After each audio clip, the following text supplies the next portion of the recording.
कृष्णा जी की कुछ खूबसूरत कविताएं माँ पर हैं, उनको मैं शेयर करता हूँ। सेल्फ एक्सप्लेनेटरी हैं, इनमें अपने आप ही अर्थ है, उनको सुनेंगे और कुछ बात हम उस पर रखते हैं।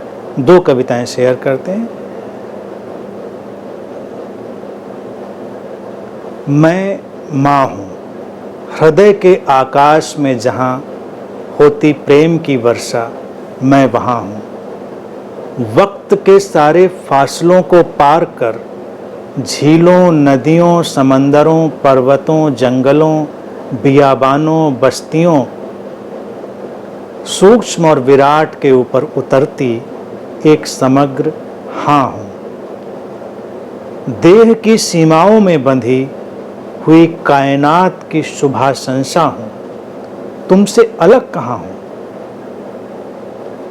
अभय के आसमान से अभिशाप के बादलों को स्वयं में विलीन करती वरदान की हवा हूँ, हर दर्द की प्रेममयी दवा हूँ, मैं माँ हूँ। माँ का देखिए एक विराट स्वरूप, ये जो मातृत्व है उसका एक बहुत ही दैवी डिवाइन फॉर्म इन शब्दों में आया है। देखिए, केवल बच्चे पैदा कर देने से कोई माँ नहीं बन जाता। बच्चे तो पशु पक्षी भी पैदा करते हैं, और जो केयर लगती है कि देखिए माँ बच्चे के लिए कितना ध्यान रखती है, वो सब बायोलॉजिकल है, वो नैसर्गिक है, इंस्टिंक्टिव है। लेकिन मातृत्व तब आता है जब प्रेम और करुणा सीमा रहित होकर सामने प्रकट हो। मातृत्व एक उपलब्धि होती है। तो जब किसी के भीतर इस चीज का रियलाइजेशन होता है, मैं माँ हूं। देखिए, भारतीय दर्शन में गुरु को भी माँ के रूप में रखा गया, भले उसका शरीर पुरुष का हो, लेकिन वो माँ रूप में ही होता है।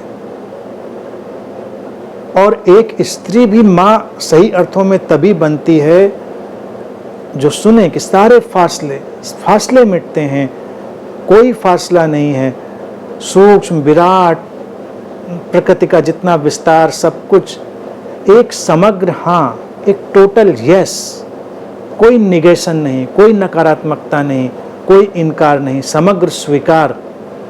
तो जब किसी के भीतर वो यस घटती है, टोटल यस, टोटल एक्सेप्टेंस, तो मातृत्व खिलता है, फलित होता है, उसके पहले नहीं। देह की सीमाओं में बंधी हुई कायनात की शुभाशंसा। शुभाशंसा का अर्थ होता है शुभ कामना, शुभ भावना, मंगल भावना। अस्तित्व में जो मंगल भावना है, देह में वो आकर प्रकट हो और अभय के आसमान से अभिशाप के बादलों को स्वयं में विलीन करती। ये बहुत खूबसूरत बात है। कोई भय नहीं। माँ का स्वरूप ऐसा है कि उसके पास अभय मिलता है और अभिशाप को वो अपने में विलीन कर कर हमारे लिए वरदान प्रकट करती है। भारत में हम जब आदिशक्ति की भी बात करते हैं तो वही परिकल्पना है। परम मातृत्व का स्वरूप हम वहाँ पर देखते हैं कि जहाँ पर अभय में ठहर कर अभिशाप को विलीन करके वरदान सामने रखे जाएं और हर दर्द की प्रेममयी दवा। तो ये सारे शब्द बड़े खूबसूरत हैं। और एक मुझे कविता और बहुत पसंद है, उसको भी मैं चलते चलते सुनाना चाहूँगा। मैं माँ हूँ, हर स्पर्श से उन्हें दुलारती हूँ, जीवन देती हूँ, जिनकी सुध लेने कोई नहीं आता। मैं देह में ही नहीं रहती, लेकिन देह में होकर ही मैं किसी भूले बिसरे अर्थ की तलाश करती हूँ निरंतर। खामोशी में लिपटी हुई हर उस भाव में रहती हूँ सदा। खामोशी में लिपटी हुई हर उस भाव में रहती हूँ सदा, जो किसी आँख के आंसू पोंछने को उठता है किसी दिल में और बरस जाता है तपते और प्यासे होठों पे मुस्कान का अमृत बनके। मैं आंसू भी हूँ, मैं अमृत भी हूँ। मेरे अमृत तक पहुँचने के लिए गुजरना होता है मेरे आंसू से। तो ये भी एक मंगल भावना है।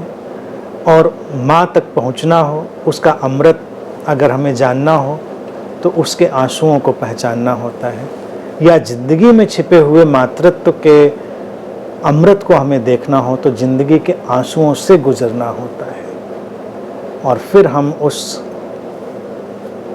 प्रेम की जो अजस्र धारा है, अनंत अमृत धारा है, उसके संपर्क में आते हैं।